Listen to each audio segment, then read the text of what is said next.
Hello नमस्कार good morning जय हिंद राम राम भारत माता की जय। कैसे हैं सभी? उम्मीद करता हूँ बहुत ही शानदार लाजवाब जबरदस्त जिंदाबाद होंगी।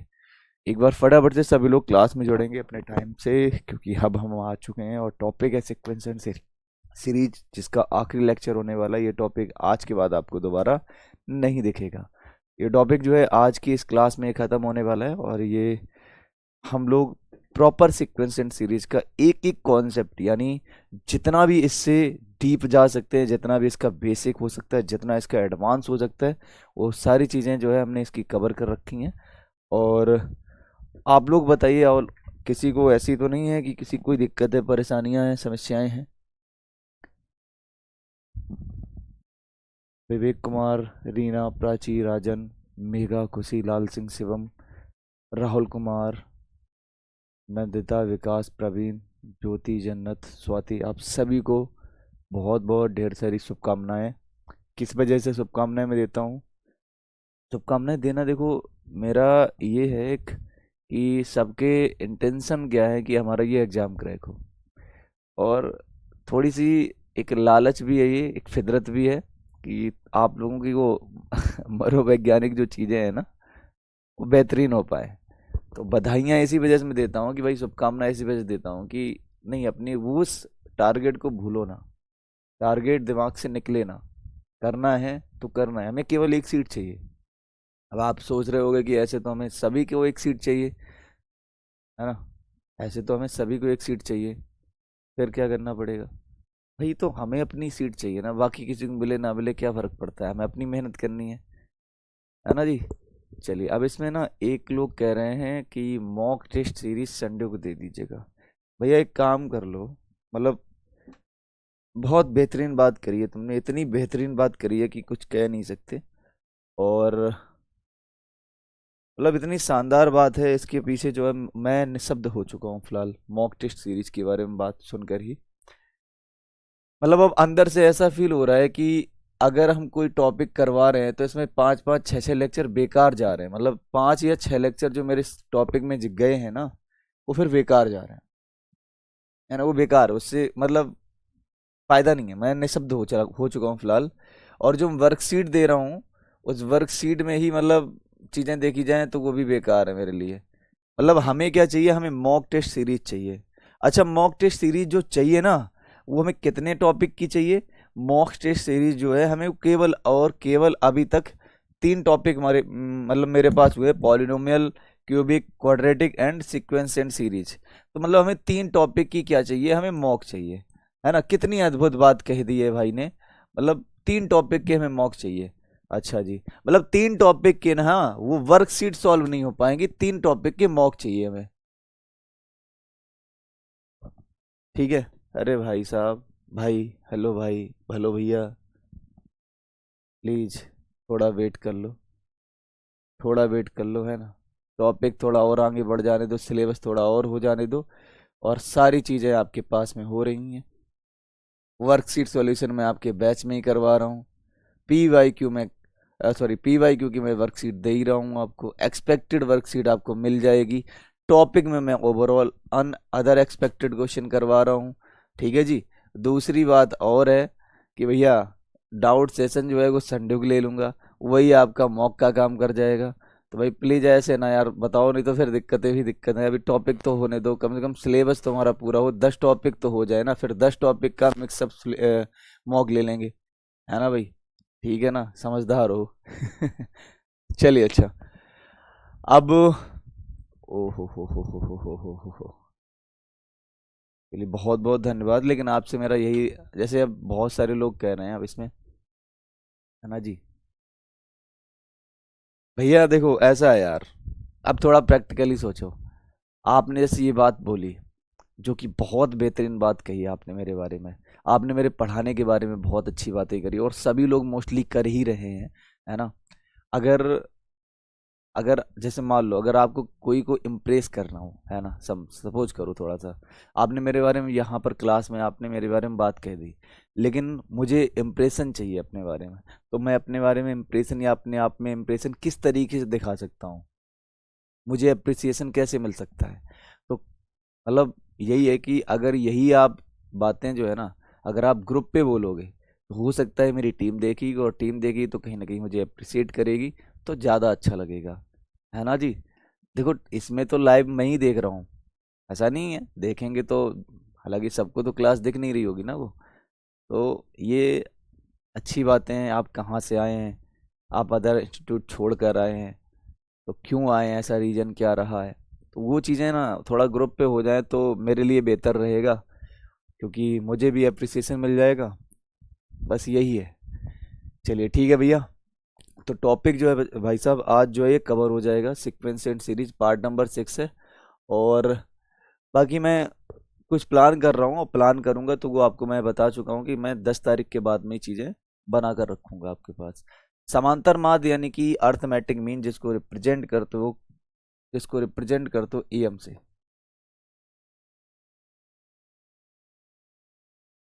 एम से। अच्छा एक बात और भी है,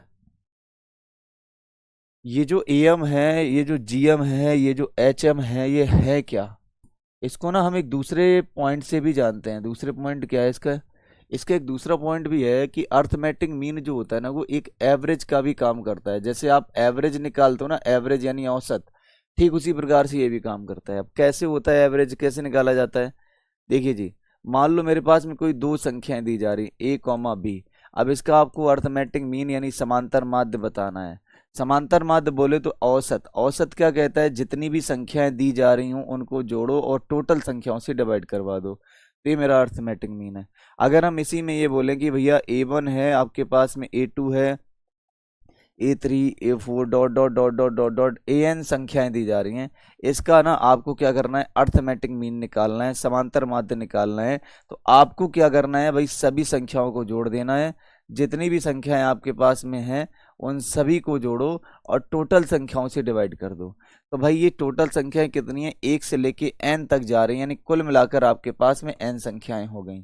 ठीक है भैया, तो ये आपका अर्थमेटिक मीन इस तरीके से आप निकालोगे। अर्थमेटिक मीन को एक दूसरे वर्ड मैंने बता ही दिया है कि इसको एवरेज यानी औसत भी बोलते हैं।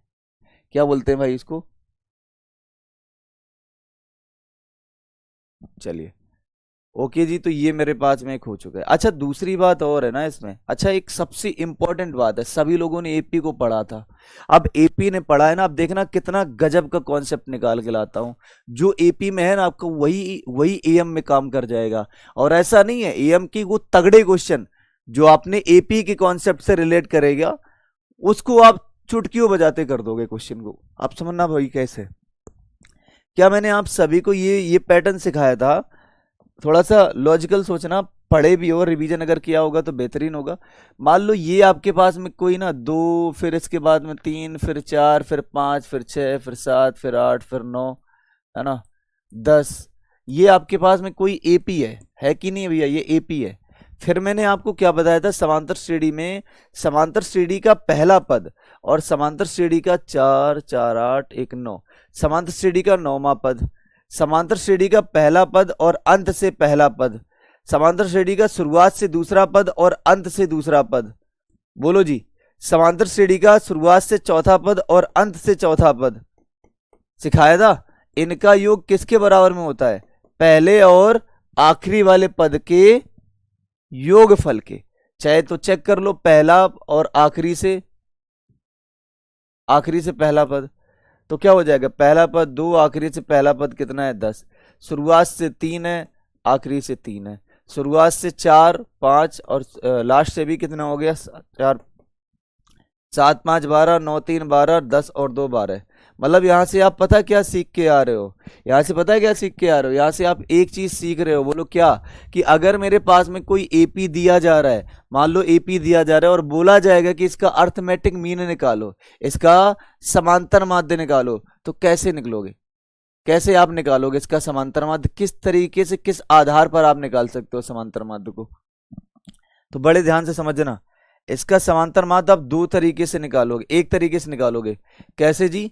आप क्या करोगे, आपको पहले वाले पद में आखिरी वाला पद जोड़ना है, उससे ही 2 का डिवाइड कर देना है, निकल गया समांतर माध्य। अच्छा भैया, मतलब अगर हम अर्थमेटिक मीन निकालना चाहें तो क्या हम ऐसे भी निकाल सकते हैं कि शुरुआत से अगर दूसरा पद है, या हम ऐसे लिख सकते हैं A1, या दूसरा लिख दो A2, तो यहां पर कितना हो जाएगा, लास्ट n माइनस का 1 है डिवाइडेड बाई 2। जी बिल्कुल। मतलब बताना क्या चाह रहे हो आप, बताना हम ये चाह रहे हैं भैया कि ये दोनों बराबर आने चाहिए। भैया बराबर कैसे होंगे, बड़े ध्यान से सुनना। बराबर ऐसे होंगे कि इसका 1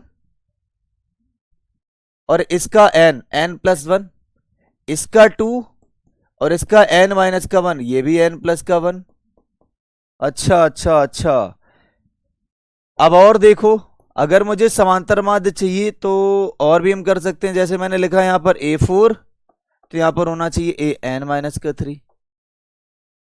चेक करके देख लो आप, किस पे ये लॉजिक किस पे लग रहा है, क्यों जी, लॉजिक लग किस पे रहा है, जो अभी मैंने ये कॉन्सेप्ट सिखाया था आपको, ये वाला।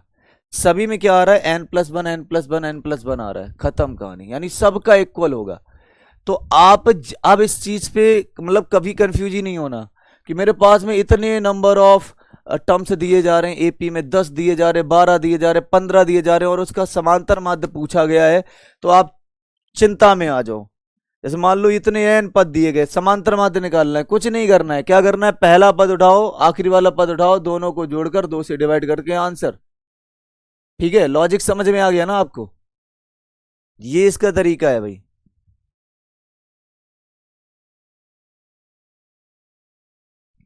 नोट डाउन ये।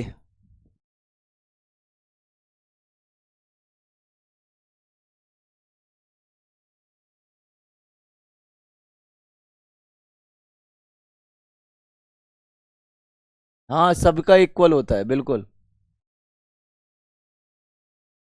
ठीक है जी, चलिए आइए।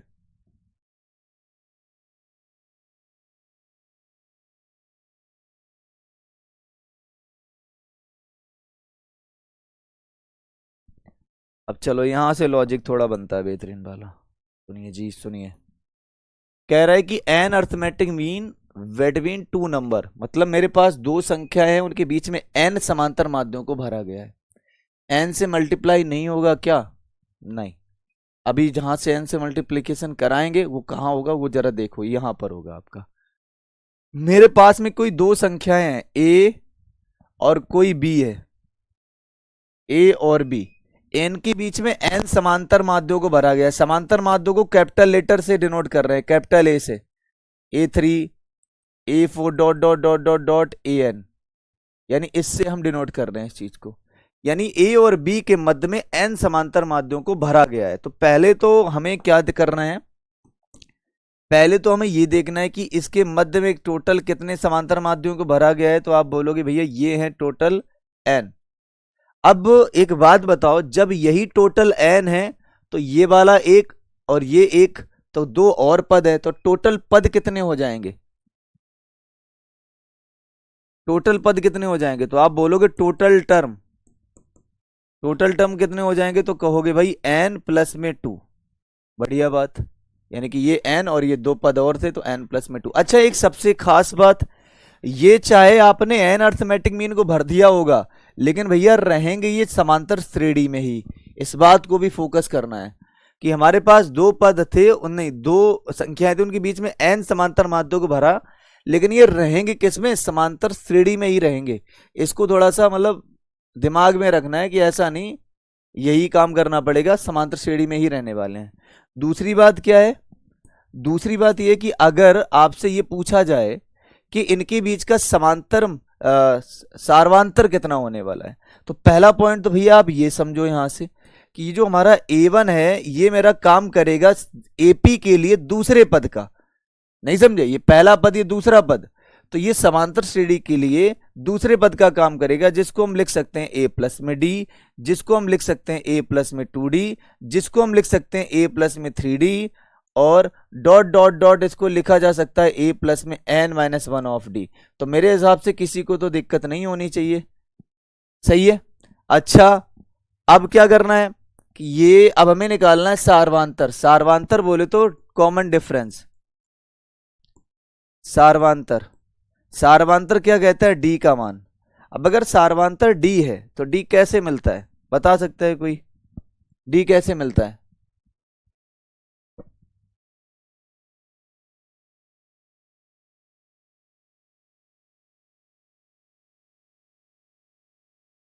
डी मिलता है कि बी माइनस ए अपॉन में क्या हो जाता है, एन प्लस का वन। बी माइनस में ए अपॉन में एन प्लस का वन। अच्छा दूसरी बात, अब आपसे ये पूछा जा सकता है सम ऑफ एन अर्थमेटिक मीन, यानी इसके अंदर जो आपने एन समांतर माध्यों को भरा है इनका योग बताना है, इनका योग बताना है। तो योग कैसे बताओगे? तो बड़ा आसान है, आपने एन अर्थमेटिक मीन को भरा है और जो आपके पास में दो संख्याएं हैं उनको जोड़कर दो से डिवाइड कर दो, बस हो गया काम। ये है मेरे पास में।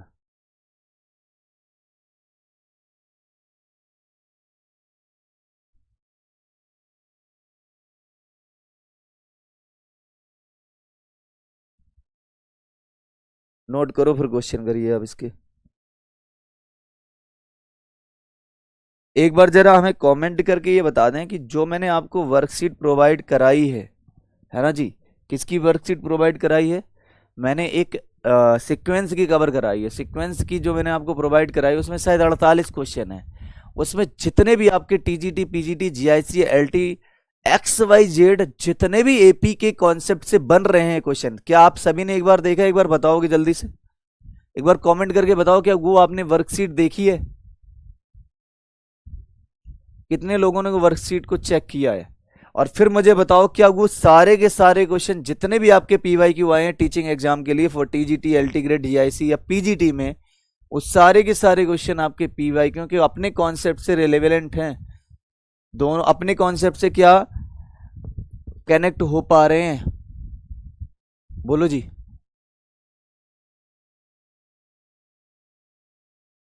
चलिए बहुत बढ़िया।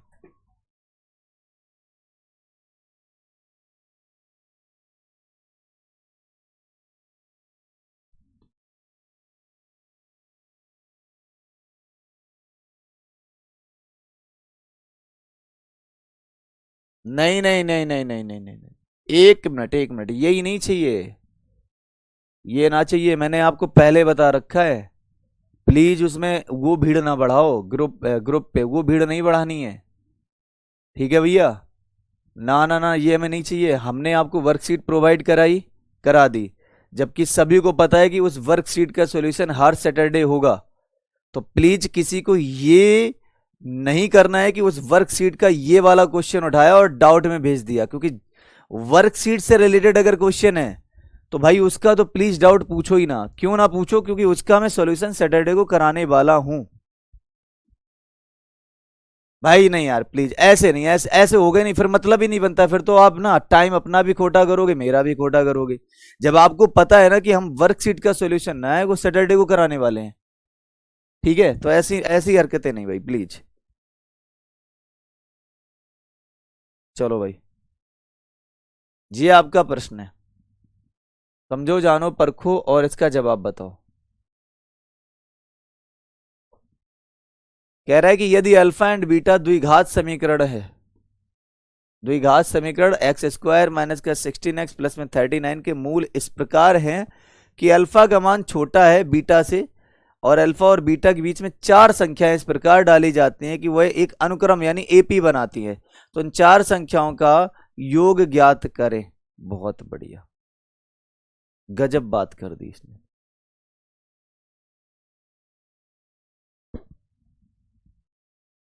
बोलो जी।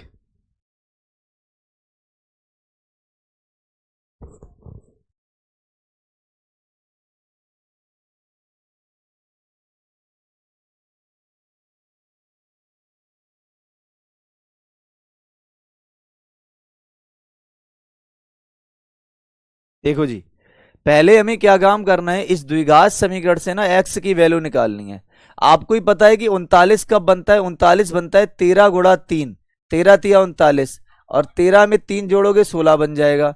तो इसका मतलब है इस जगह से ना मेरे पास में दो मान निकल के आए, एक तो एक्स का मान 3 निकल के आएगा, एक 13 निकल के आएगा।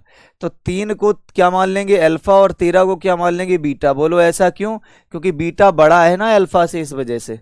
अब बोल रहा है कि इनके बीच में ना 4 अर्थमेटिक मीन को डाला गया है, यानी कि 3 और 13 के मध्य में, 3 और 13 के मध्य में हमने 4 समांतर माध्यों को रखा।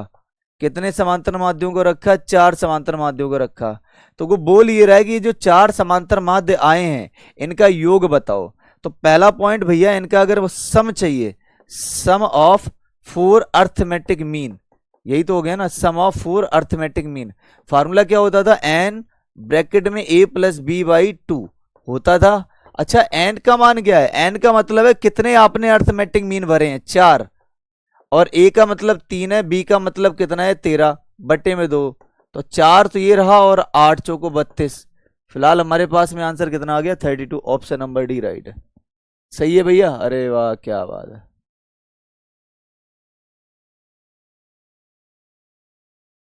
अब जैसे ये है, अब जैसे अभी आप यहां पर ये बात कह रहे हो, प्लीज इन चीजों को ना आप ग्रुप पे बोल दो, वो बेहतरीन है, क्योंकि बताया ना कि हर एक इंसान को क्या चाहिए, अपनी मेहनत का एप्रिसिएशन चाहिए।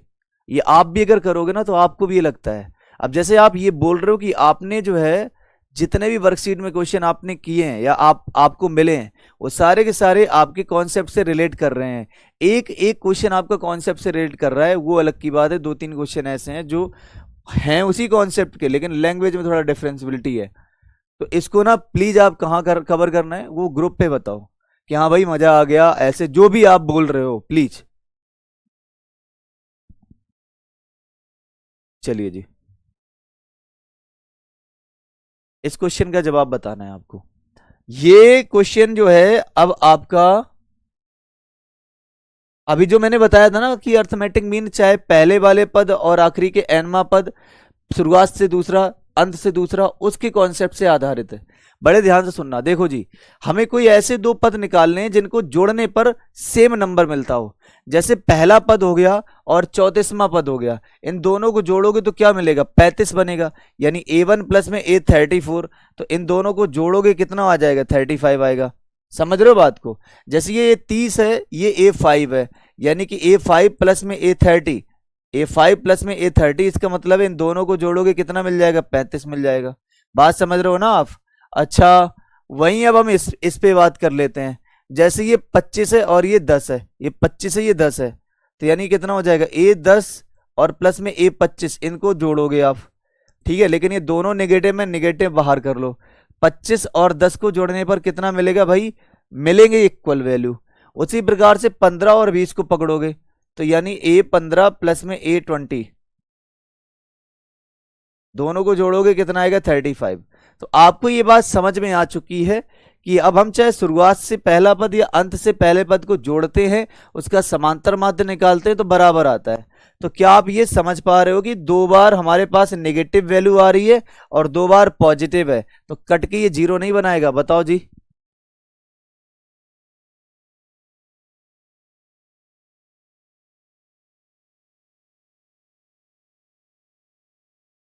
देखो, उसमें कुछ क्वेश्चन गलत हैं, उसको तुम छोड़ो, वो मैं कराऊंगा उसमें।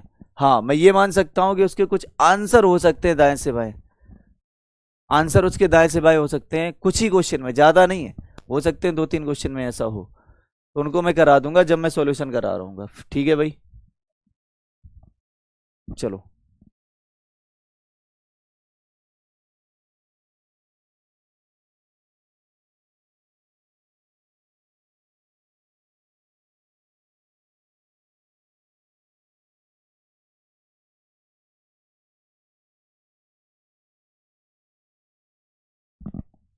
चलिए भाई, इसका जवाब बताओ फिर इसी बात पे।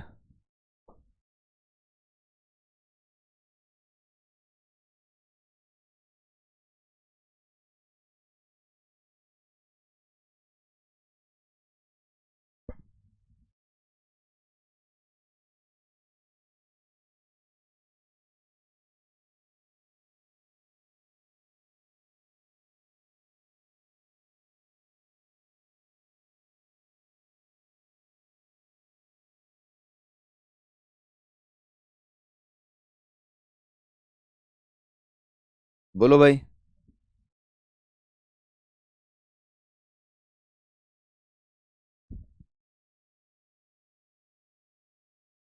लाइव स्टूडेंट की संख्या बताएं प्लीज। इससे आपको क्या करना होगा? इससे आपको जज करोगे, मतलब आपको जज करना है क्या? अगर हम यहाँ पर मैथ्स की लाइव संख्या बता दें तो क्या आपको मुझे जज करना होगा, या क्या आपको उससे क्या बेनिफिट होगा? कॉन्सेप्ट आपको ज़्यादा दिमाग में आ जाएंगे, या आप ज़्यादा सीख लोगे 5-6 टॉपिक एक साथ में?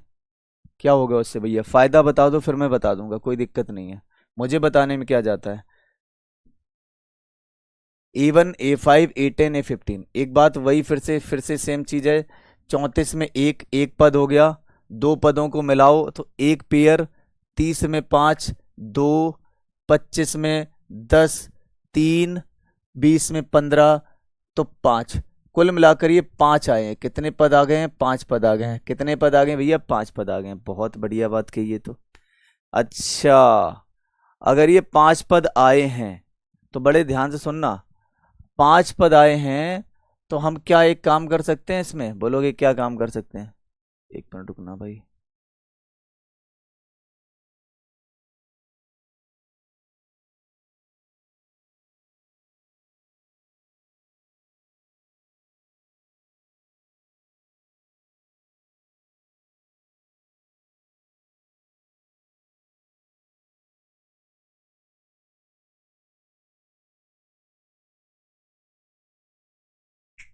सुनो, कुल मिलाकर मेरे पास में कितने पेयर बने? पांच पेयर बने। बोलो हाँ या ना, बोल दो भाई प्लीज। यहाँ पर दो पद, मान लो 34 को एक में जोड़ा एक पेयर, 30 को पांच में जोड़ा दूसरा पेयर, 25 को 10 में जोड़ा तीसरा पेयर, सॉरी, और पांच पेयर नहीं चार पेयर बने हैं, और 20 को 15 में जोड़ा तो चार, तो चौथा पेयर बना है। लेकिन हम एक बात बताएं, यहाँ पर इन चारों का मान तो बराबर ही आएगा ना, चारों की वैल्यू इक्वल इक्वल आएगी। बोलो हाँ या ना भाई, चारों की वैल्यू इक्वल इक्वल आने वाली है ना? चारों की वैल्यू तो इक्वल इक्वल आने वाली है, आने वाली है ना? कि जो हमारे पास में A34 प्लस में एक होगा उसका मान बराबर होगा 10 और 20 के, होगा ना? तो इसका कहने का मतलब है कि हम इसके चार भाग कर दें, हम इसके चार भाग कर दें। तो जब हम इसके चार भाग करेंगे तो 300 में से चार का भाग करोगे कितना आ जाएगा? 75 आ जाएगा। इसका मतलब ये हुआ कि जो इसका समांतर माध्य आ रहा है, इसका जो अर्थमेटिक मीन आ रहा है वो कितना आ रहा है? तो आप बोलोगे इसका अर्थमेटिक मीन जो आ रहा है, या आप अर्थमेटिक मीन ना बोलकर इसमें ऐसे भी कह सकते हो कि पहला पद आखिरी वाला पद यानी A1 और प्लस में AN अपॉन में टू, इसको हम क्या लिख सकते हैं? 75 लिखा जा सकता है। लिखा जा सकता है ना 75? बिल्कुल सही है। अच्छा, दूसरी बात यह है कि आप ऐसे ना अगर इंडिकेट करो इसको, तो आप इंडिकेट ऐसे भी कर सकते हो जैसे भी मैंने बोला था कि भैया चार पेयर बने हैं, चार पेयर बने हैं तो ये इसकी वैल्यू कितनी होगी? तो आप बोलोगे इसकी वैल्यू 75 हो जाएगी। अब आपको क्या करना है कि हमें इसका क्या बताना है? सम बताना है, एक से लेके 34 के मध्य में, यानी A1 प्लस A2 प्लस में A3 plus dot dot dot dot dot A34। इसका ना मुझे अर्थमेटिक मीन बताना, नहीं sum of n arithmetic mean, sum of n arithmetic mean, क्योंकि ये जो A1 A2 A3 दिख रहे हैं ये AP में है और इसका मुझे सम बताना पड़ेगा। तो सम के लिए कितना बेहतरीन पॉइंट मैंने अभी बताया था, एन, एन ब्रैकेट में A+B/2, बोला था कि नहीं बोला था? अब एन का मान कितना होता है? कितने पद दिए जा रहे हैं? 34, 34/2। अच्छा, A+B की वैल्यू कितनी है? यही A+B का काम करेगा। बोलो कैसे? अरे भाई, शुरुआत से पहला पद अंत से पहला पद दोनों को जोड़ने पर कितना मिल रहा है? तो बोलोगे 75। शुरुआत से दूसरा पद अंत से दूसरे पद का जो दोनों को जोड़ने के बाद में कितना मिल रहा है? तो बोलोगे 75। यानी ये मेरे लिए किसका काम करेगा? A+B का काम करने वाला है। समझ रहे हो ना? थोड़ा सा लॉजिकल है लेकिन इजीली आप कर पाओगे, क्योंकि अगर आपकी कॉन्सेप्ट ये कंफर्म है तो भाई अब इसका गुणा कराओगे 17 बिना 75, 16 85 85 75 बोल रहे हैं, 8, 17 8 127 17 127। अरे क्या हो रहा है?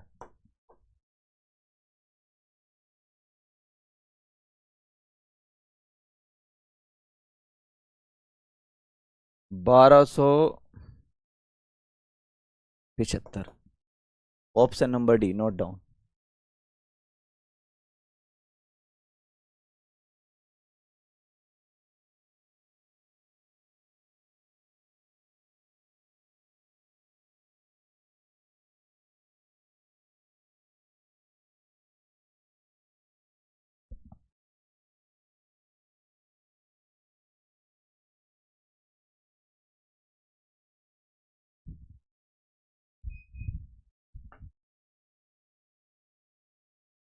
अब यही तो देखो 75 आया कैसे। शुरुआत से पहला पद जिसको आपने ए बोला, अंत से पहला पद जिसको आपने बी बोला, तो दोनों को जोड़ने पर आखिरी से तीसरा, अरे तीसरा, अभी मैंने यही तो बोला था ना, यहां पर क्या होगा ये नहीं बताया था कि 34 1 35 दोनों के मान ए 30 बराबर 10 25 बराबर 15 20 बराबर सबकी वैल्यू इक्वल आती है। तो आप यहां से ये नहीं कह सकते हो कि जब ये सबकी वैल्यू इक्वल आती है, 4 पेयर बनते हैं, 8 टर्म्स हैं, तो 4 पेयर हैं, 4 पेयर का मतलब चारों का मान बराबर बराबर बराबर, लेकिन उनको जोड़ने पर 30 मिलता है। तो बताओ एक भाग का मान कितना हो जाएगा, तो बोलोगे 75, क्योंकि 75 गुणा 4 300 होता है। समझ में आ गई बात? चलो जी,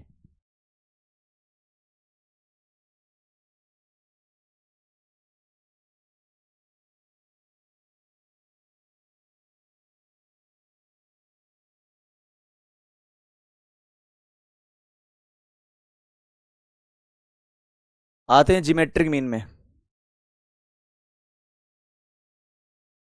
जिमेट्रिक मीन गुणोत्तर माध्य भी कहते हैं, गुणात्मक माध्य भी कह सकते हो, कोई दिक्कत नहीं है। इसको रिप्रेजेंट करते हैं हम लोग जीएम से।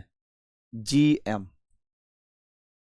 जीएम से रिप्रेजेंट किया जाता है इसे, ठीक है जी। चलो, ऐसे मान लो मेरे पास में कोई दो संख्याएं हैं, दो संख्याओं का मतलब ए कॉमा बी, नंबर 1 ए कॉमा बी, दो संख्याएं, मुझे चाहिए जीएम। जीएम ये कहता है दोनों संख्याओं का आपस में मल्टीप्लीकेशन कराओ, ठीक है। अगर दो हैं तब तो आप रूट ए भी लगा दो, कोई दिक्कत नहीं है। या इसी को आप ऐसे भी लिख सकते हो कि ए क्रॉस बी, दोनों का मल्टीप्लीकेशन कराया, संख्याएं कितनी है, दो, दो का मतलब है जितनी संख्या होंगी उसको पावर में 1 अपॉन करके लिखना है। मान लो 4 संख्याएं होती, यार क्या बात है भाई, 4 संख्याएं होती तो पावर में लिखते 1/4।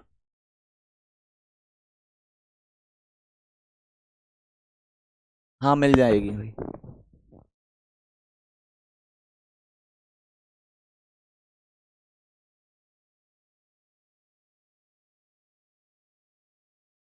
ये तो हमारा फॉर्मूला था। ए प्लस बी का मान कहां से निकल के आया, ए प्लस बी का मान यहां से निकल के आया। बोलो ऐसा क्यों? क्योंकि ए का मान शुरुआत से पहला पद, बी का मान अंत से आखिरी पद। देख लो जरा ध्यान से, क्या मैंने यही केस आपको पढ़ाया है कि नहीं पढ़ाया है? देखो जी, पहला ए का मतलब होता है शुरुआत से पहला, बी का मतलब होता है अंत से पहला। तो अब आपको तो पता है ना कि अगर ये एपी में तो शुरुआत से पहला पद और अंत से पहले पद का योग बराबर होगा, शुरुआत से दूसरा पद अंत से दूसरे पद का योग बराबर होगा, शुरुआत से तीसरा पद अंत से तीसरे पद का योग बराबर होगा। तो फिर इतना कंफ्यूज होने की क्या जरूरत है?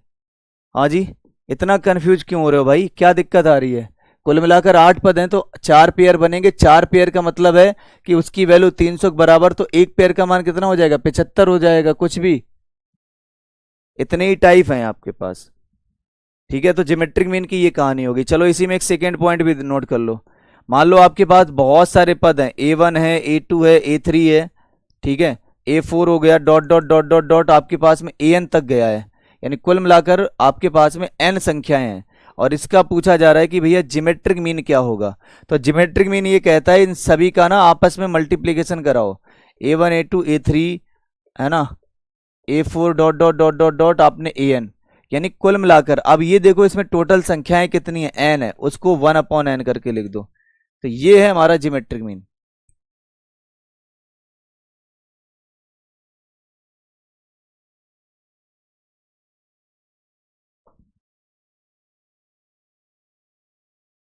ठीक है भैया,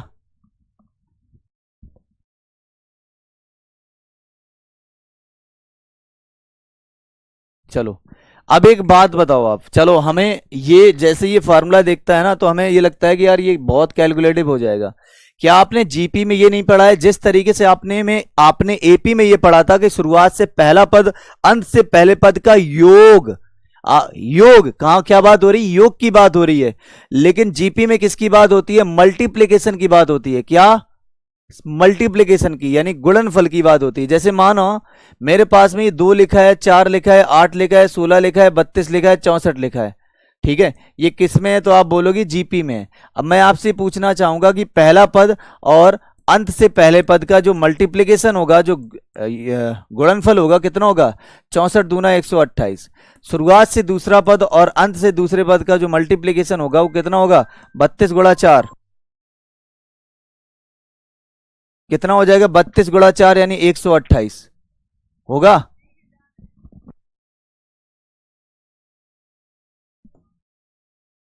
T3 और क्रॉस T3 डैश, तो शुरुआत से तीसरा पद अंत से तीसरे पद का मान कितना हो जाएगा? 16 8 128। मतलब यहां से आप क्या समझ पा रहे हो? क्या समझ पा रहे हो? इसमें यही तो समझ पा रहे हो कि हमें जरूरी नहीं कि सारी संख्याओं का मल्टीप्लिकेशन करें जैसे एम में बताया था। इसमें भी क्या हो जाएगा कि आप पहला पद उठाओ, आखिरी से आखिरी वाला पद उठाओ, दोनों का गुणा करा दो और पावर 1/2 लिख दो, क्योंकि दो ही संख्या यूज में ला रहे हैं हम लोग, है ना जी। तो हमें क्या करना पड़ेगा? हमें ये करना पड़ेगा कि मुझे चाहिए जीएम। तो आप ये भी कह सकते हो कि पहला वाला पद इनटू में आखिरी से एनवा पद और पावर में हो जाएगा 1/2। ये और आसान हो जाएगा। समझ में आया कि नहीं आया? यस लिख दो, रिएक्ट कर दिया करो। यदि नंबर ऑड है तो क्या करना पड़ेगा? यस, बहुत परफेक्ट बात बोल दी आपने। अगर नंबर ऑड है तो ऑड के लिए किस में किसकी बात कर रहे हो? ऑड की किस में बात कर रहे हो?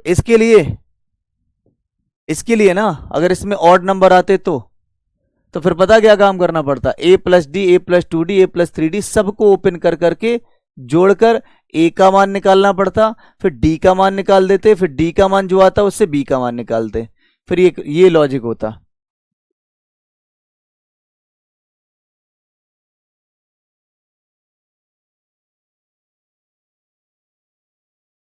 समझ रहे हो आप? अरे भैया समझ रहे हो ना? समझ रहे हो ना? चलो, अगर समझ रहे हो तो फिर एक काम करते हैं। प्रश्न आपके सामने आता है, थोड़ा सा लल्लन टॉप वाला, ठीक जबरदस्त वाला क्वेश्चन है, बड़े ध्यान से समझो। कह रहा है कि संख्याएं 1 2 2 की घात 2 2 की घात 3 डॉट डॉट डॉट 2 की घात में n-1 का गुणोत्तर माध्य जी है। अरे भाई जी ना दो, हमें वैल्यू चाहिए। तो गुणोत्तर माध्य पहले आप इसका निकालो, जीएम। जीएम निकालने का तरीका मैंने क्या बताया कि पहला वाला पद पकड़ो, बहुत बढ़िया, आखिरी वाला पद पकड़ो, दोनों का गुणा करा दो और पावर में कितना कर देना है? तो कहोगे अगर पावर में दो ही संख्याएं यूज की जा रही तो 1/2 होगा। हाँ, ये सही है। इनका आपस में गुणा कराया तो 2 की पावर में n-1, लेकिन पावर में है कितना? तो कहोगे 1/2। ओ हो। तो यानी ये जो पावर है, पावर में के साथ में गुणा में आ जाएगी। तो अगर n में 1/2 का, 1 में 1/2 का गुणा कराएंगे तो ऐसे नहीं लिख सकते, n-1/2 लिखा जा सकता है, यानी कि जी हाँ। तो मेरे पास जो जीएम का मान आ चुका है वो कितना आया? तो कहोगे भैया जीएम का मान मेरे पास में ये आया।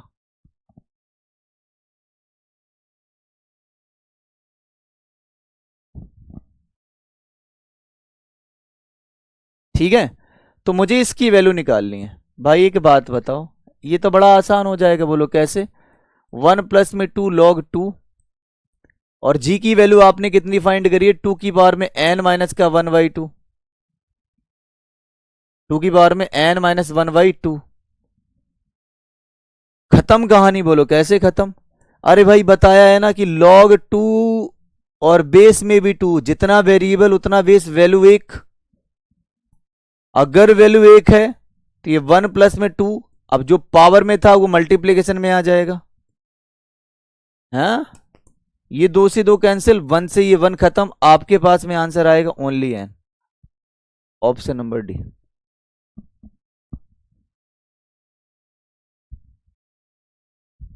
ठीक है, जो टेलीग्राम पे ऐड नहीं हो पा रहा है मैं उसको बताना चाहूंगा कि वो अपने अपने बैच में जाएगा, और जब अपने बैच में जाएगा तो 3 सेक्शन ओपन होके आएंगे। एक तरफ लाइव होगा, एक तरफ सब्जेक्ट होगा, और एक आपका होगा टेलीग्राम। आपको टेलीग्राम की जो लिंक है वो उसी पे मिल जाएगी, उसी में मिल जाएगी, ये ध्यान रखना।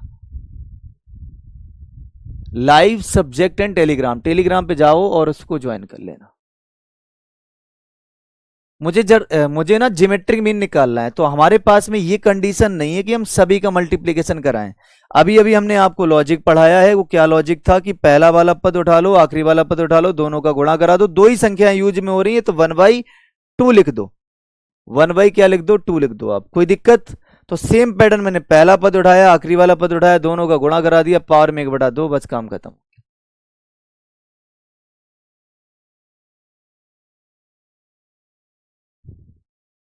चलिए आइए, अब जैसे ये वाला पद है, थोड़ा सा लॉजिकल है, मतलब थोड़ा सा नहीं, लॉजिकली है, बढ़िया सा क्वेश्चन है, गजब का। ठीक है जी, अच्छा खासा क्वेश्चन है ये, बढ़िया सा है, मजेदार। बोल रहा है कि T1 T2 T3 dot dot dot GP में है, जहां पर इन तीनों का मतलब देखो T1 T3 dot dot dot T21 का अगर हम गुणा कराते हैं तो 1/11 पावर में जाता है। इसका मतलब समझ रहे हो आप, क्या समझ रहे हो इसका मतलब? इसका मतलब है सभी का गुणा नहीं कराया गया है, मतलब मेरे पास टोटल पद 21 हैं और 21 पदों में 11 पद ही लिए गए, मतलब 10 पदों को छोड़ दिया गया है। तो वो 10 पद कौन होंगे? इवन पद, यानी कि 2 4 6 8 10 12 14 16 17 18 16 18 और 20, इनको छोड़ दिया गया है। हाँ जी बताइए, बोलिए बोलिए बोलिए आप।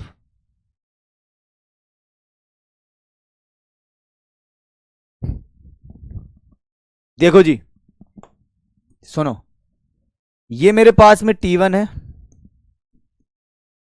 ये T3 है, ये T5 है, dot dot dot dot T21 तक हम जा रहे हैं, पावर में 1/11 कर रहे हैं। तो क्या भैया मैं इसको इस तरीके से नहीं लिख सकता था? जरूरी है सभी का गुणा कराएं? क्या हम इसको ऐसे नहीं लिख सकते थे कि T1 एंड T21 की पावर में 1/2? क्या मैं नहीं लिख पाऊंगा क्या इस चीज को? क्या मैं इस चीज को नहीं लिख सकता? जल्दी बताओ भाई, नहीं लिख पाऊंगा? अरे अभी तो मैंने यही लॉजिक बताया ना कि जरूरी थोड़ी ना हम सबका गुणा कराएं। पहला पद उठा लो, आखिरी वाला पद उठा लो, दोनों का क्या कर दो आप, गुणा करा के पावर में 1/2 कर सकते हो, कर सकते हो।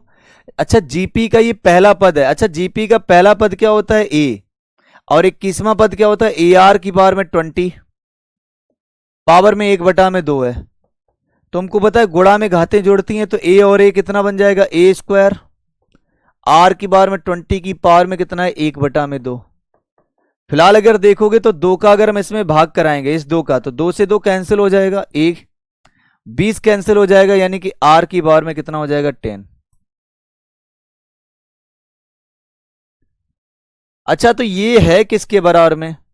तो जीपी का कौन सा पद ऐसा होता है? तो बोलोगे जीपी का ये 11वां पद होता है। अगर 11वां पद के बारे में बात करोगे तो आर की पावर में 1 कम हो जाता है, यानी इसका मतलब है मेरे पास में जो आंसर आएगा वो कौन सा आएगा? ऑप्शन नंबर सी राइट है, T11, 11वें पद जीपी का 11वें पद होगा ये।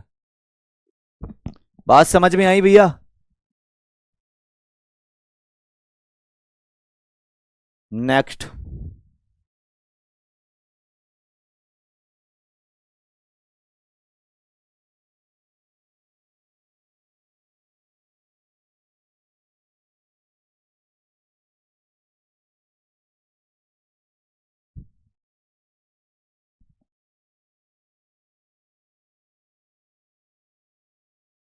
चलो जी,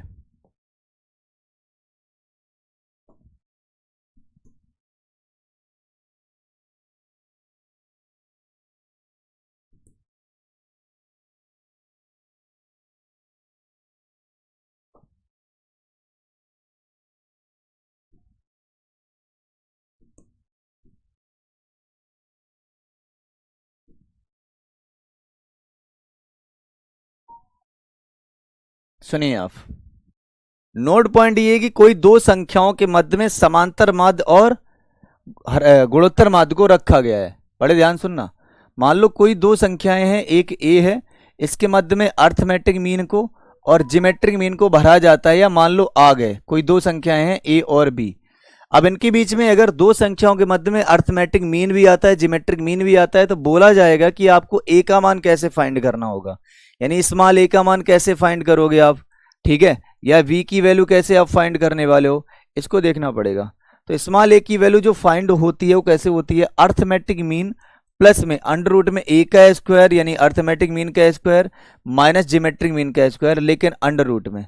अगर बी की वैल्यू फाइंड करनी होगी तो arithmetic mean minus arithmetic mean का स्क्वायर एंड ज्योमेट्रिक मीन का स्क्वायर, यूं। तो ये आपके अलग अलग तरीके से फॉर्मूले बनते हैं। यानी यहां पर क्वेश्चन ऐसा पूछा जाएगा कि दो दो संख्याओं के मध्य में अर्थमेटिक मीन समांतर माध्य और गुणोत्तर माध्य को भरा जाता है, तो ए और बी का मान क्या हो जाएगा। पावर में 1/11 था ना, हाँ वही तो बात है ना, मतलब पावर में तो 1/11 था, हमारा दिमाग कहाँ था पता नहीं कहाँ था।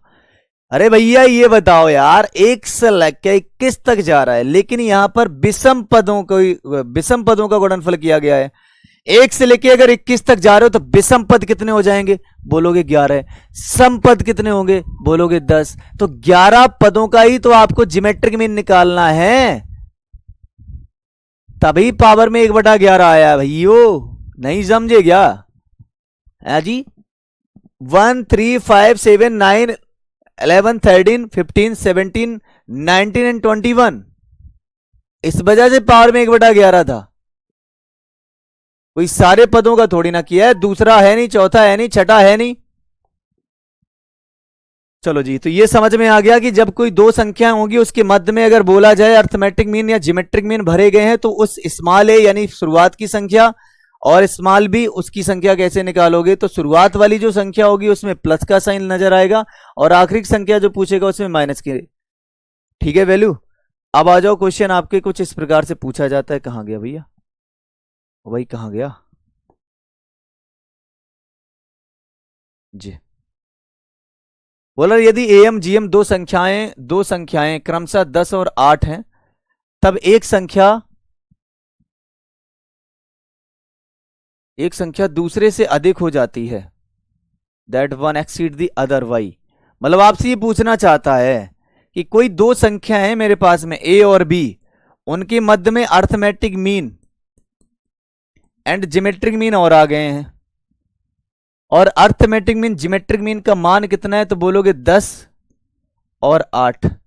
तो अब आपसे वो ये कहना चाहता है कि ये जो दो संख्याएं हैं ना, वो एक दूसरे से कितना अधिक है, या इनके बीच में कितने का अंतर है। वही इसने बोला है ना कि तब एक संख्या दूसरे से अधिक हो जाती है, तो कितना अधिक हो जाती है, that one number exceed the other Y.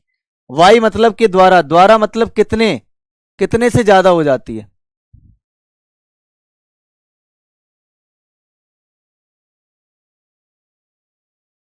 ठीक है भैया। अच्छा, यानी अब मुझे ए चाहिए। ए का मान कैसे फाइंड होगा, अर्थमेटिक मीन का स्क्वायर, मतलब पहले अर्थमेटिक मीन 10,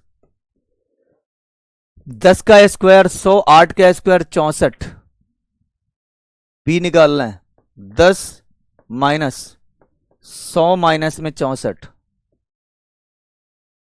ये तो 10 हो गया, ये 100 में से 64 चला जाएगा 36, 36 का स्क्वायर रूट 6, 10 में से 6 चला जाएगा तो ये आएगा 4, ये आएगा 16।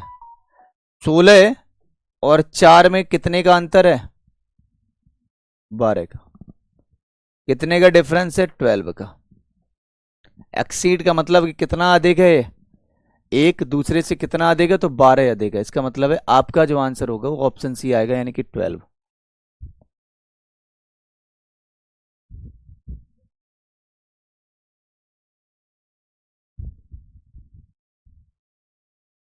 बताओ भाई, आया।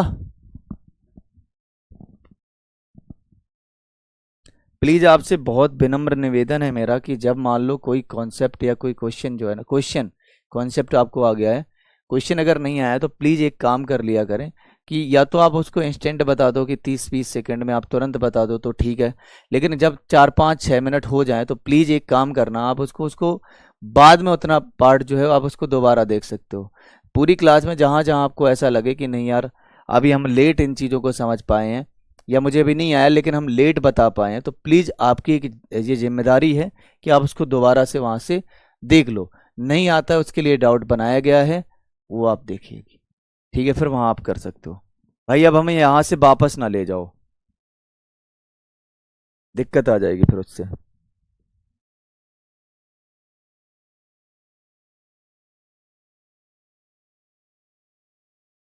ठीक है ना भाई, चलो बहुत बढ़िया।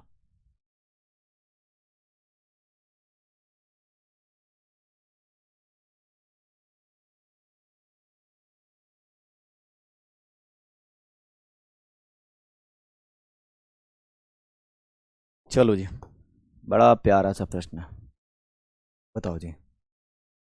कह रहा है कि मान लीजिए साइन अल्फा कॉस अल्फा का जिमेट्रिक मीन साइन बीटा है और sign alpha cos cos alpha का जिमेट्रिक अर्थमेटिक मीन सॉरी कितना दिया जा रहा है, 10 गामा दिया जा रहा है। तो ठीक है भाई, बढ़िया बात है, क्या दिक्कत है, करो इसको सॉल्व कैसे करना है।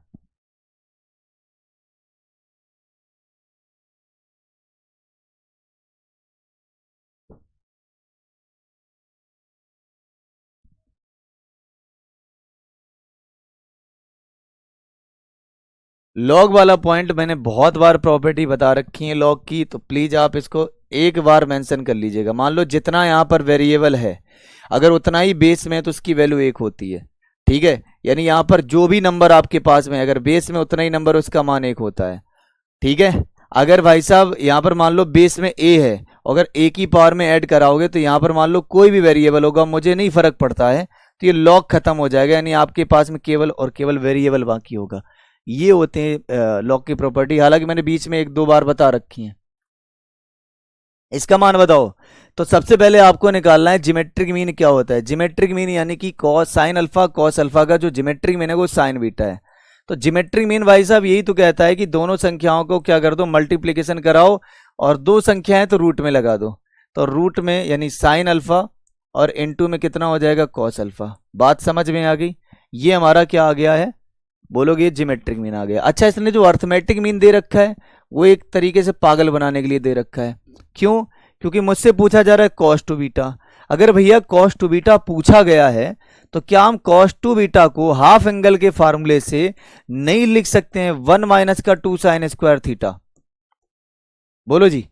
अब बोलोगे ये कहां से आ गया, मतलब ये आया कहां से, कुछ भी अपने मन से, आपका पता ही नहीं चलता, इधर से कॉन्सेप्ट उधर लगा देते हो, कहां से लगाते हो हमें पल्ले नहीं पड़ रहा है। भैया एक बात बताऊं ना, ये मैथ है, एक दूसरे से कनेक्टेड होंगे। कॉस टू थीटा का फार्मूला होता है हाफ एंगल में कितना, बोलोगे हाफ एंगल में फार्मूला होता है 2 कॉस स्क्वायर थीटा माइनस का 1, या 1 माइनस में 2 साइन स्क्वायर थीटा, या लिखा जा सकता है भाई कॉस स्क्वायर थीटा माइनस का साइन स्क्वायर थीटा, ठीक है। या लिखा जा सकता है 1 माइनस का टेन स्क्वायर थीटा अपॉन में कितना 1 प्लस में टेन स्क्वायर थीटा। इतने फार्मूले होते हैं कॉस टू थीटा के, जब ट्रिग्नोमेट्रिक पढ़ोगे दिमाग का दही करवा लोगे। क्यों? क्योंकि वो फार्मूले आपको याद नहीं है। तो अब जब पढ़ोगे तो फिर ऐसा लगे और राम राम राम इतने फॉर्मूले कैसे याद करेंगे, अरे याद करना पड़ेगा ना बाबा। साइन स्क्वायर बीटा यानी अगर इसका स्क्वायर करोगे तो रूट खत्म हो जाएगा, रूट खत्म, तो साइन अल्फा और इनटू में बचेगा कॉस अल्फा। बच्चे बच्चे को बताए आप तो फिर भी उनसे बड़े हो। एक का मतलब है sine square alpha cos square alpha और माइनस में 2 साइन अल्फा इनटू में cos of alpha.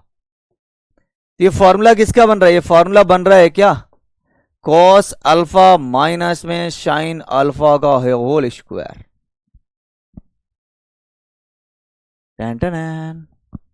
Option number A, option number A. मतलब मैंने कहीं पर भी यूज नहीं किया, रत्ती भर यूज ना किया मैंने अर्थमेटिक मीन का, मैंने अर्थमेटिक मीन का यूज ना किया। मुझे पता था ज्योमेट्रिक मीन से ही आ जाएगा, जब साइन बीटा दिया जा रहा है कॉस टू थीटा को हाफ एंगल में तोड़ देंगे। सही पकड़ रहे हो ना बात? ओ यार ये तो खत्म होने वाला है, इतनी जल्दी खत्म हो जाएगा? हो जाएगा तो हो ही जाएगा ना।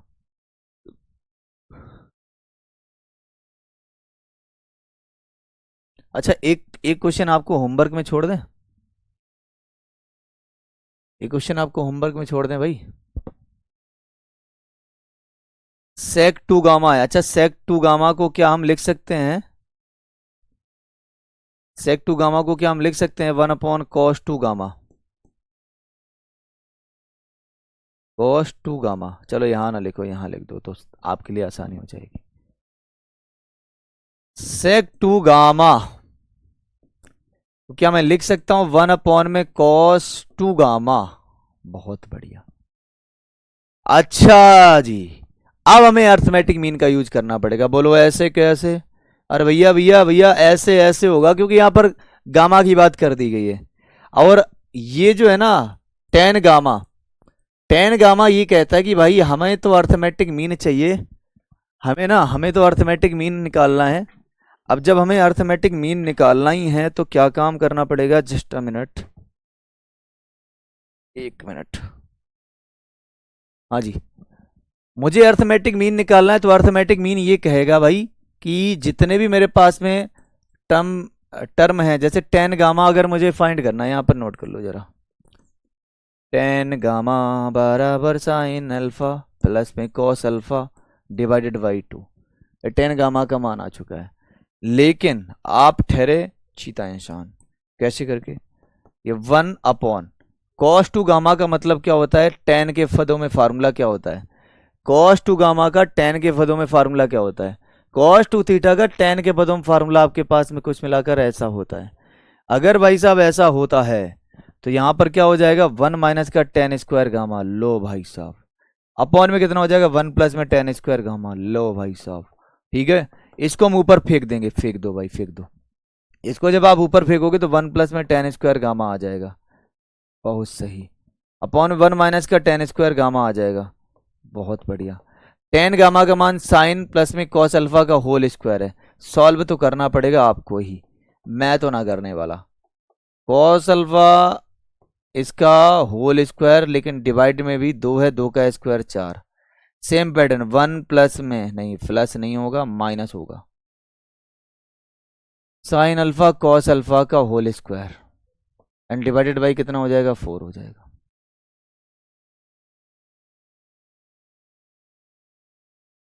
डिवाइडेड बाई 4, इसको आप तोड़ पाओगे, बोलो जी, हाँ करवा के देख लो। अब भैया आप प्लीज सॉल्व कर लेना आगे, है ना, सॉल्व कर सकते हो अब आगे, इसको सॉल्व इट सेल्फ कर दो, आंसर आपको प्रॉपर तरीके से आ जाएगा, यहाँ पर प्रॉपर आ जाएगा, प्रॉपर। ठीक है, नोट करके देख लेना, मतलब इसको सॉल्व करके देख लेना।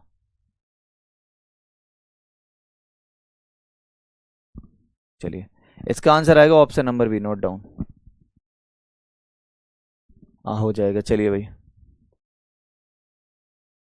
हार्मोनिक मीन, हरात्मक माध्य, हरात्मक माध्य आपके पास दो संख्याएं दी जाती हैं, दो संख्याओं के लिए हरात्मक माध्य क्या कहता है, 2a b अपॉन में a प्लस b, बस इसका यही यूज होता है, ज्यादा इसका यूज आता नहीं अर्थमेटिक मीन के लिए। जो यूज होगा वो मैं आपको बता दे रहा हूं, इसका जो यूज होगा ना वो मैं आपको बताऊंगा कैसे यूज होता है।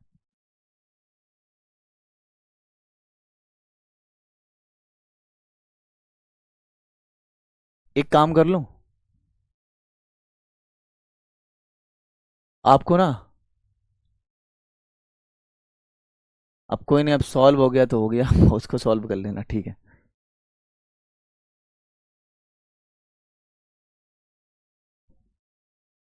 चलो एक बहुत बहुत गजब की बात बताते हैं। मान लो मेरे पास में एक समीकरण है, a x square plus b x plus में सी बराबर में 0, और जिसके मूल मेरे पास में अल्फा और बीटा दिए जाते हैं, ठीक है, दिए गए।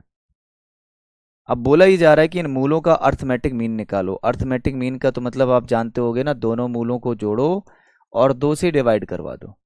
अब आपको ये बात बखूबी पता है कि जो अल्फा प्लस बीटा है ये सम ऑफ रूट्स है कि नहीं है।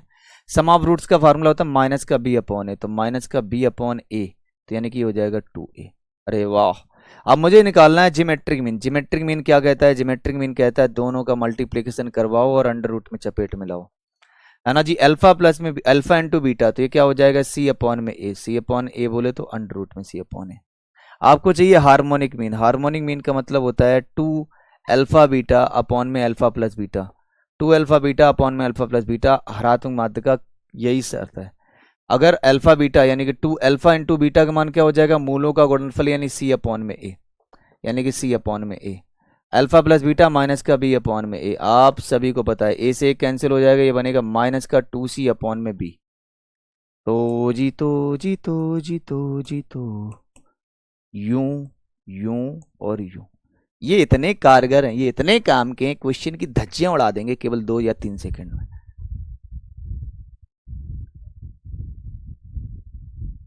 देखो मैंने बोला था, हो गया ना बात वही। धीरेन्द्र भैया कह रहे हैं आप कहीं का कहीं लगा देते हैं, समझ में नहीं आता है। आप बोले तो जीरो लेवल पे पढ़ाना। भैया देखो बात ऐसी है, जीरो लेवल का मतलब होता है कि वो जो स्टेप है ना वो हमें समझ में आने चाहिए, ठीक है ना, जीरो लेवल से। और जो हमारे प्रैक्टिकली एप्लीकेशन होते हैं ना, यूजेस जो होते हैं, जो आपके एक टॉपिक से दूसरे टॉपिक में उछल के पहुंच जाता है। नहीं,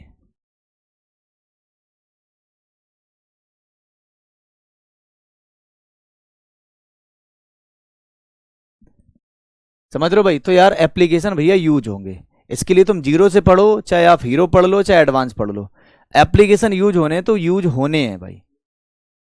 ठीक है भैया, ये बेसिक एप्लीकेशन है जो आपको पता होने ही होने चाहिए। अब इसका मतलब ये थोड़ी ना है कि आप 7-8 साल से तो एक तो कनेक्टिविटी में नहीं हो।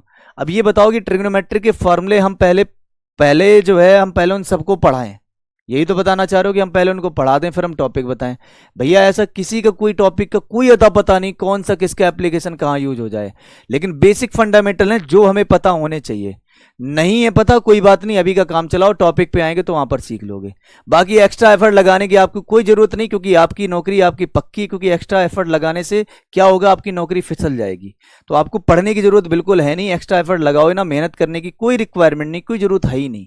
क्या करना है आपको, आराम से आओ, मेरी क्लास प्रॉपर देखो 2 घंटे की, फिर एकदम एकदम एकदम शांत हो गए, एकदम शांति से बैठ जाओ, क्योंकि अब हमने जो है ना किला फतेह कर लिया है अपना, इससे आगे कुछ काम करने की जरूरत नहीं है। ठीक है जी। जबकि मैंने शुरुआत में ही आपको बताया था कि अगर आपको कुछ बेहतर करना है तो उसके लिए बेहतरीन एफर्ट लगाने की जरूरत पड़ती है। तरीका नंबर मैंने पहले 1 बताया था कि भैया आपको अगर बेसिक चीजें नहीं आती, बहुत सारे वीडियो आपके अवेलेबल हैं एनसीईआरटी के, एनसीईआरटी के एक बार वीडियो देख लो, जो टॉपिक मैं पढ़ाता हूँ उसके एक बार। और बहुत सारे लोगों ने किया है, एक बार पूछो कॉमेंट में, ग्रुप पे पूछ लेना, बहुत सारे लोगों ने किया भी है कि मैंने, उन्होंने ये पूछा, इवन ये भी पूछ लिया कि अगला टॉपिक कौन सा है, नेक्स्ट टॉपिक कौन सा है। नेक्स्ट टॉपिक मैंने बता दिया, उन्होंने एनसीईआरटी का बेसिक फॉर्मेट पढ़ लिया, कोई दिक्कत ही नहीं आई उनको। तो ये मेरे एफर्ट्स हैं भैया।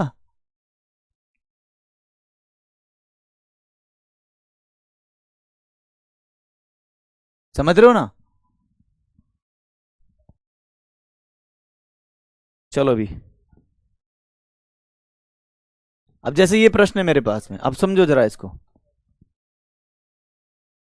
क्या कहना चाहता है कि कोई द्विघात समीकरण है ये, और कोई द्विघात समीकरण है, कह रहा है इस प्रकार दिया जा रहा है, इस प्रकार से दिया जा रहा है, तो बताना है इसका हार्मोनिक मीन क्या होगा। ऐसे करो और निकाल दो आंसर। बोलो कैसे जी, देखना। हार्मोनिक मीन का मतलब क्या होता है? हार्मोनिक मीन का मतलब यही तो अभी आपने बताया कि माइनस का 2c अपॉन में ए, 2c अपॉन में ए, सॉरी 2c अपॉन में बी, जरा चेक करके देखो, 2c अपॉन में बी, यही बताया ना हार्मोनिक मीन का मान, बोला ना, माइनस का 2c अपॉन में बी। तो आप डायरेक्टली भी तो कर सकते हो ना, माइनस का 2 और c का मान कितना आपके पास में 8 प्लस में 4√2, 4√3 सॉरी, अपॉन बी का मान कितना दिया जा रहा है, माइनस का 4 प्लस 2√3।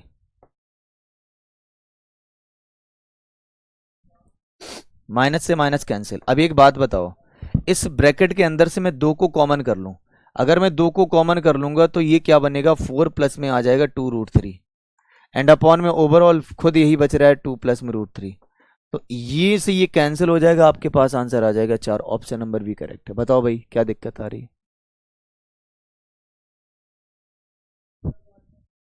समझ रहे हो आप?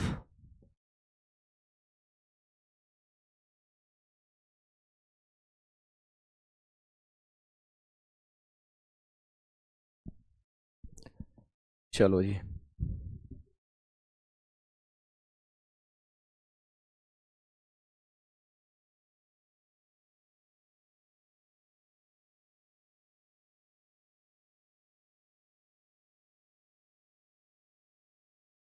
मनोज भैया ये चीजें आप ग्रुप पे बताओ भाई, प्लीज रिक्वेस्ट है, क्योंकि मैंने अभी आपको शुरुआत में बताया था मतलब ओवरऑल प्रैक्टिकली सोच के देखो जरा, जो अच्छी बातें वो वहां पर बता दोगे तो कुछ ना कुछ बेहतरीन हो पाएगा। ठीक है, और बहुत बढ़िया बात है, आप अगर रैंक 1 लेके आए हो अगर टेक्स्ट बुक में, तो बहुत गजब की बात है भाई।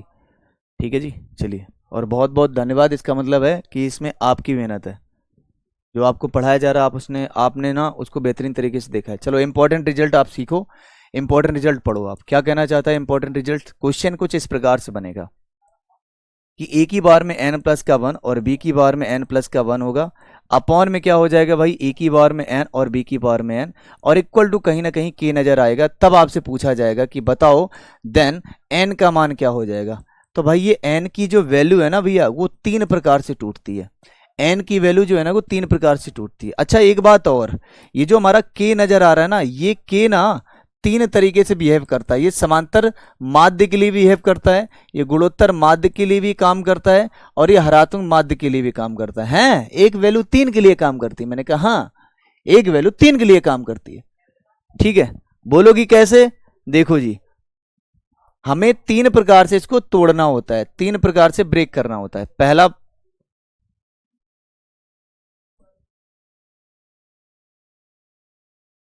दूसरा एंड तीसरा। बोलोगे कैसे? देखो, अगर मुझे अर्थमेटिक मीन की जरूरत है तो क्या करोगे, ए प्लस बी को जोड़ोगे।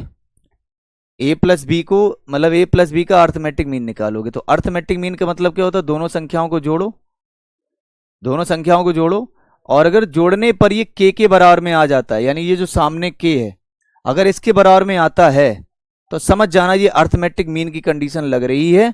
और अर्थमेटिक मीन की कंडीशन में आपका जो एन का मान होगा वो कितना हो जाएगा, जीरो हो जाएगा। और ये किसकी कंडीशन हो जाएगी, फॉलो एम की हो जाएगी। तो आपका रिजल्ट कितना आएगा, आपका आंसर आएगा एन बराबर में जीरो।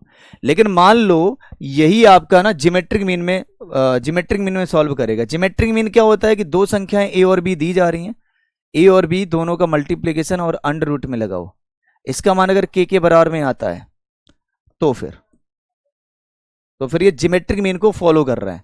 जिमेट्रिक मीन को फॉलो कर रहा है मतलब आपका एन का जो मान हो जाएगा वो माइनस का 1/2 हो जाएगा, माइनस का 1/2 हो जाएगा। लेकिन किसके लिए काम कर रही है, जीएम के लिए काम कर रहा है, जिमेट्रिक मीन के लिए काम कर रहा है।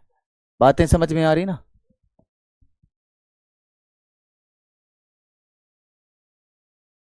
चलो, अब इसी प्रकार से आपको एच एम की जरूरत पड़ती है। एच एम मतलब हार्मोनिक मीन कैसे होगा। तो हार्मोनिक मीन के लिए ना आपको क्या काम करना पड़ेगा, एच एम के लिए आपको क्या काम करना पड़ेगा कि 2ab, यही तो कंडीशन होती है अपॉन में a प्लस में b, और अगर ये के बराबर में आता है तो समझ जाना ये हार्मोनिक मीन बना रहा है। और हार्मोनिक मीन में ना आपका जो n का मान होना चाहिए वो -1 होना चाहिए। जिसको बिलीव ना हो, मैंने क्या बोला, जिसको बिलीव ना हो वो क्या करेगा, अगर मुझे मेरे कॉन्सेप्ट को वेरीफाई करना है तो एक काम कर सकता है, एन बराबर में जीरो यहां पर देख लो, जीरो यहां पर रख के देख लो, जीरो -1/2 यहां रख के देख लो, -1 को यहां रख के देख लो, कॉन्सेप्ट सेम लॉजिक लगेंगे आपके पास में। देखो चुटकियों में आंसर आएगा आपके PYQ आए हुए, TGT में आया है, PGT में आया है, LT ग्रेड GIC वगैरह में जहां पर भी आया ना, इससे बाहर नहीं आएगा, और जस्ट 2 सेकेंड में आंसर आएगा इसका। अगर इसका हम लॉन्ग मेथड भी यूज करेंगे ना तो लॉन्ग मेथड भी इसी प्रकार से होता है, हमें वैल्यू उठानी पड़ती है।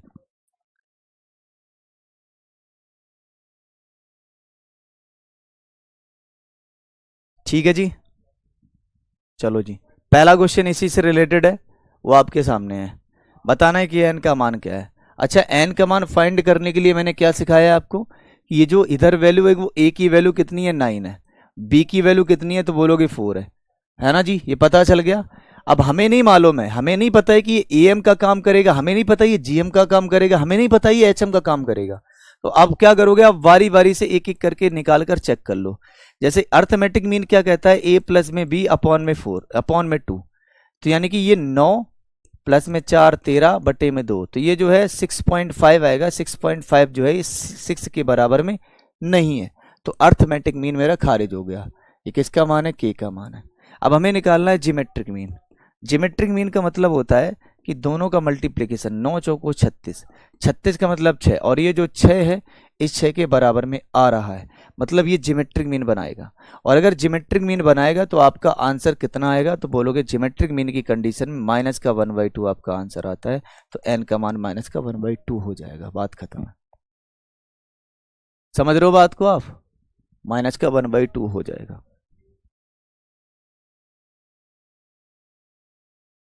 चलो, आज का लास्ट कॉन्सेप्ट है ये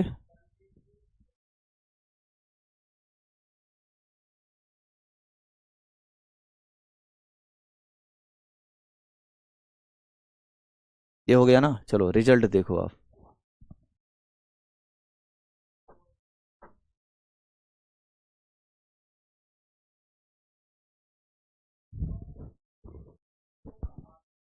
देखिए जी, अब आप पढ़ने वाले क्या हो, अब आप पढ़ने वाले हो अकुरिंग रीअकुरिंग, नॉन अकुरिंग, रीअकुरिंग, इसके बारे में आप पढ़ोगे। तो क्या होता है, जैसे समझो, सब समझो इन चीज़ों को। जैसे मैंने बोला कि 0 पॉइंट में 2 3 के 3 पर वार है, या आप इसको दूसरे तरीके से भी लिख सकते हो, 0 पॉइंट में 2 3 के ऊपर 10 डेसिमल का साइन। इनका मतलब क्या होता है, जैसे मान लो अगर इसका ऐसे आपके पास में मिल जाता है 0.23 बार और 0.23 पावर में कितना है, मतलब 3 पर क्या है, डेसिमल है। तो इसका मतलब ये है कि ये जो नंबर हमारे पास में वार वाला है ये रिपीट होता है। जैसे 3 पर वार लगा है तो 3 3 3 3 3 3 ये रिपीट होता रहेगा। कब तक होगा किसी को नहीं पता है, कब तक होगा किसी को भी नहीं पता है। ठीक है, ये अगर इक्वेशन ना दी जाए फिर फार्मूला मीन वाला लगाना, ये जो इक्वेशन है ना, ये जो एक्सप्रेशन है ना लास्ट वाले में, वो दी जाएगी, बिना उसके नहीं हो पाएगा। ठीक है भैया, बिना उसके नहीं होगा, ना ही क्वेश्चन बन पाएगा ना ही क्वेश्चन पूछेगा। वो इक्वेशन दी जाएगी तभी तो हम उसको जस्टिफाई कर पाएंगे, तभी तो हम वेरीफाई कर पाएंगे उस इक्वेशन को, हमारा एम बनेगा कि नहीं बनेगा, जीएम बनेगा कि नहीं बनेगा, एचएम बनेगा कि नहीं बनेगा। तो ये हो गया। अब चलो इसी में मैं ऐसे लिखूं कि 0 पॉइंट में लिख दिया जाए 2 4 5 6, इस पर मैंने वार लगा दिया, या मैं इसको ऐसे भी लिख सकता हूं 0.24 एंड 5 6, इसमें मैं इस तरीके से डेसिमल लगाता हूं। तो इसका लॉजिक क्या है, इसका लॉजिक है 0.2456, फिर रिपीट करेगा 2, जैसे 24 तो हमारा जैसा है वैसे ही लिख दिया, 5 6, फिर 5 6, फिर 5 6, डॉट डॉट डॉट डॉट, कितनी बार रिपीट करेगा हमको खुद नहीं पता। लेकिन ना आपको ना इसकी एग्जैक्ट वैल्यू निकालनी है, ये आपका चैलेंज है। आपको ना इसकी एग्जैक्ट वैल्यू निकालनी, इसका आंसर, इसका तरीका क्या होगा। तो पहले हम एक तरीके से फॉर्मूले को यहां पर डिस्ट्रीब्यूट करते हैं, इसके बाद में हम इसका सॉल्यूशन कराते हैं। इसका जो फॉर्मूला होगा, इसका जो तरीका होता है, इसका जो लॉजिक होता है, वो ये होता है कि डेसिमल, डेसिमल का मतलब क्या है, इसका मतलब क्या है डेसिमल का, डेसिमल माइनस, डेसिमल मतलब दशमलव की सारी संख्याएं, डेसिमल माइनस, और अब आपसे यहां पर वो ये पूछेगा कि अकुरिंग हो रही है नॉन री अकुरिंग हो रही है, अकुरिंग हो रही है नॉन री अकुरिंग हो रही है, तो यहां पर लिखोगे non recurring, non recurring, decimal minus non recurring. अभी मैं बता दूंगा ऑकरिंग री ऑकरिंग या नॉन अकुरिंग क्या होता है। यहां पर हो जाएगा टोटल नंबर ऑफ अकुरिंग इनटू में, यहां पर हो जाएगा total number of non अकुरिंग।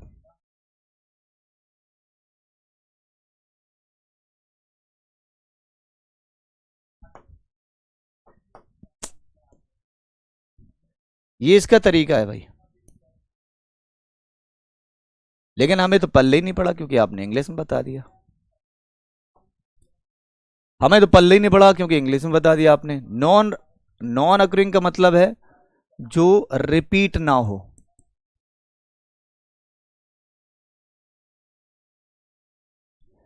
Total number of occurring यानी रिपीट होने वाली संख्याएं,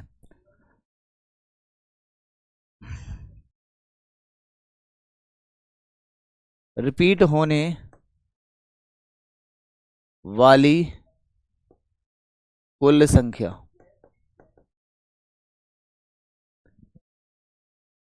रिपीट ना होने वाली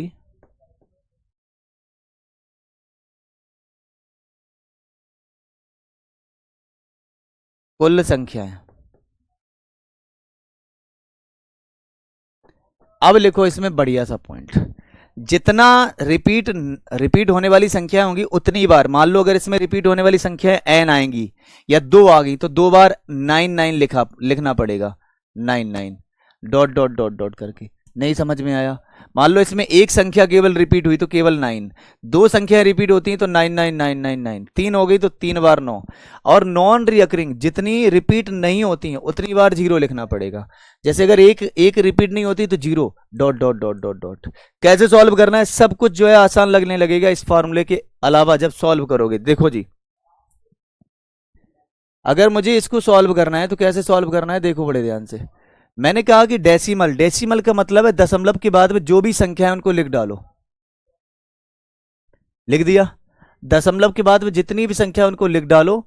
अब आपको क्या काम करना है, माइनस नॉन अकुरिंग। नॉन अकुरिंग का मतलब है जो रिपीट नहीं होती है। तो कौन सी रिपीट नहीं हो रही, इसमें दो रिपीट नहीं हो रही है, तो दो। अब ये बताओ इसमें कितनी रिपीट होती है, तो बोलोगे केवल 3 ही रिपीट हो रहा है, मतलब एक संख्या रिपीट होगी, तो एक बार 9 लिखा जाएगा।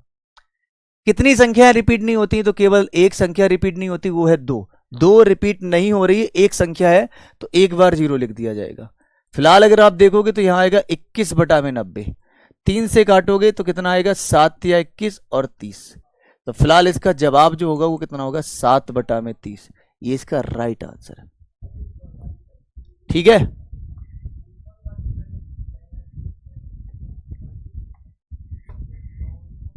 बहुत बढ़िया भैया, बहुत बढ़िया, जबरदस्त। इसके लिए देखो, इसके लिए क्या हो जाएगा कि आपके पास में ना डेसिमल के बाद में सारी संख्या लिखनी है, यानी 2456। और जो रिपीट नहीं हो रही उसको लिख दो, कितनी, 24। रिपीट होने वाली कितनी संख्या है, 2, तो 2 बार 9 9। रिपीट ना होने वाली संख्याएं कितनी है, 2, तो 2 बार 0। फिलहाल अगर आप देखोगे तो 6 में से 4 चला जाएगा 2, 5 में से 2 चला जाएगा 3। 2432 बटे में 9900। इसको आप इजी कर लेना, यही आपका आंसर, ऐसे सॉल्व होगा ये।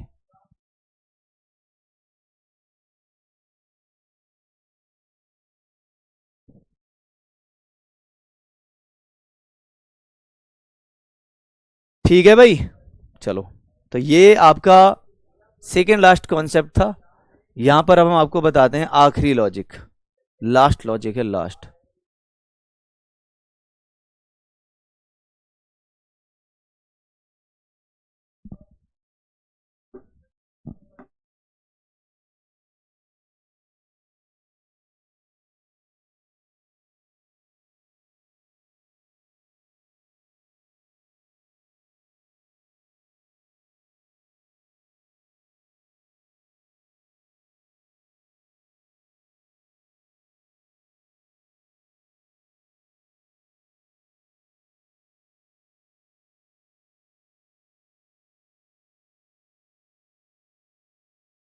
अगर जीरो ना हो, अच्छा समझ गए, समझ गए, समझ गए, समझ गया।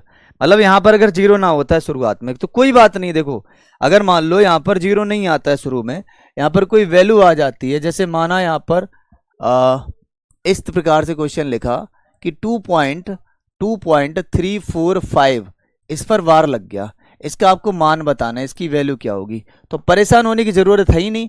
देखो, दशमलव के पहले जो नंबर होता है उसको 2 लिख दो अलग, और 0 पॉइंट में क्या लिख दो, 345। कोई टेंशन नहीं है, इसको सॉल्व कर दो, 2 को जोड़ दो, 2। तो दशमलव के बाद में जितनी संख्या है उनको लिखो, और जो रिपीट नहीं हो रहा उसको माइनस कर दो। कितनी रिपीट हो रही है, 2, और ना रिपीट होने वाली 1। सॉल्व करो, आंसर आ गया, 2 प्लस में 342 बटा में 990। आंसर हो गया, कोई दिक्कत नहीं है।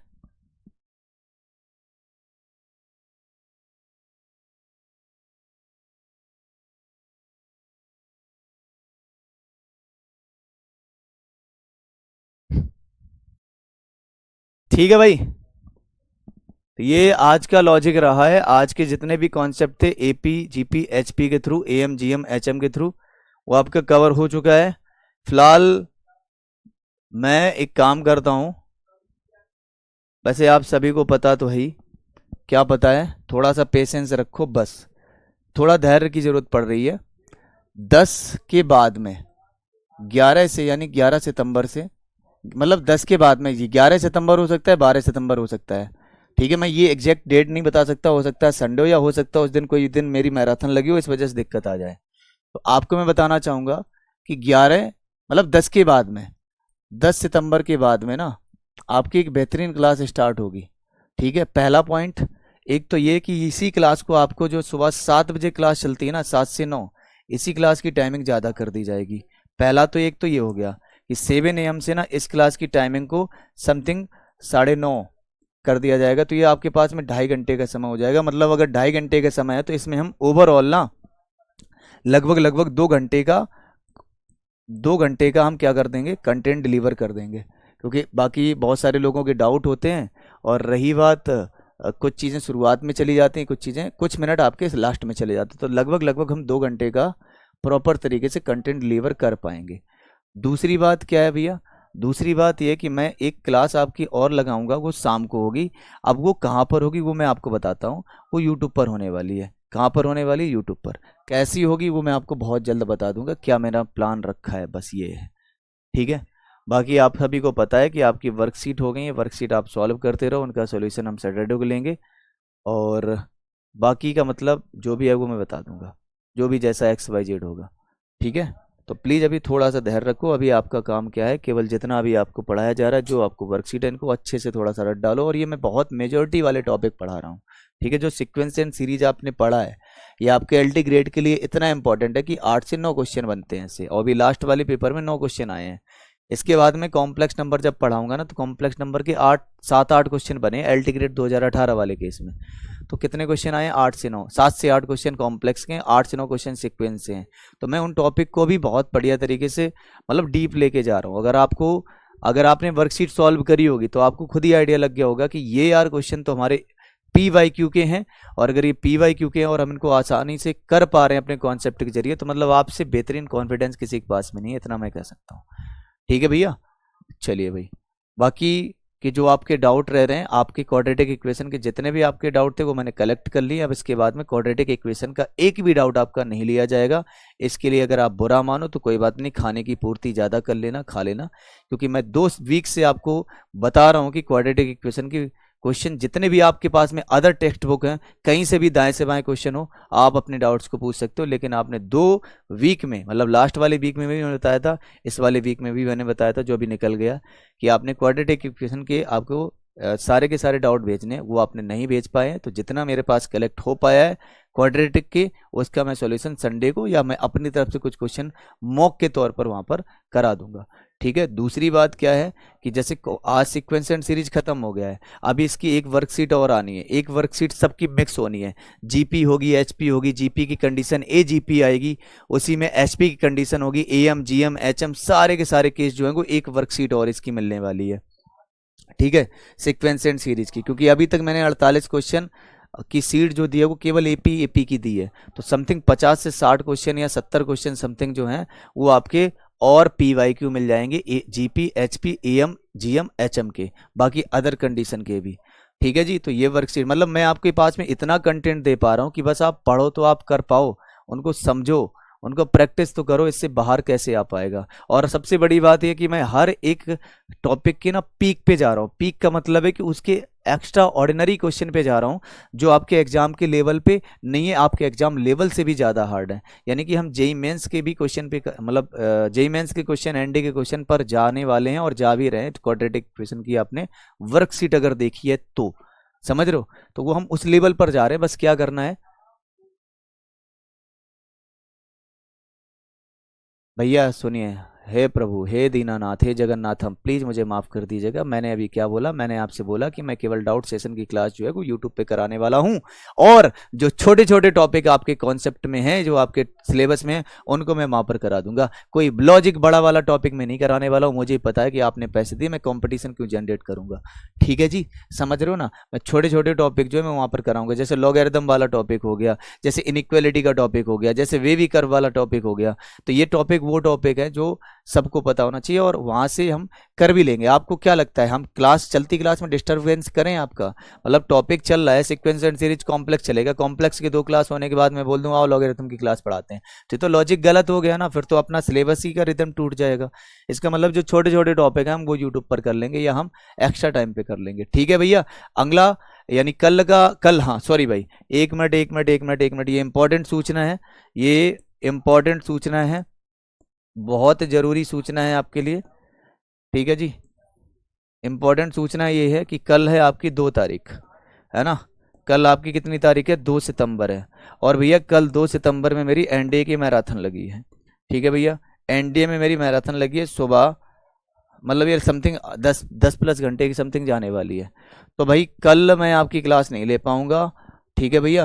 कल आपकी क्लास नहीं हो पाएगी। हालांकि मैं इसको ग्रुप पे भी मैसेज कर दूंगा, बाकी अगर कोई भी बच्चा पूछता है तो आप भी उसको इस मैसेज को कन्वे कर सकते हो। कल आपकी क्लास नहीं होगी, कल क्लास आपकी नहीं होगी, क्योंकि कल 2 सितंबर की मेरी NDA की मैराथन लगी है भाई। तो प्लीज़ कल आपको जो भी करना है, हाँ वर्कशीट मैं कोशिश करूंगा वर्कशीट आपकी आज शाम तक टाइप हो जाए या कल सुबह आपको 10-11 बजे तक मिल जाएगी, एक दूसरी वर्कशीट सीक्वेंस एंड सीरीज की, उसको आप सॉल्व कर लेना विद सब टॉपिक वाइज, तो किसी को कोई दिक्कत नहीं आएगी।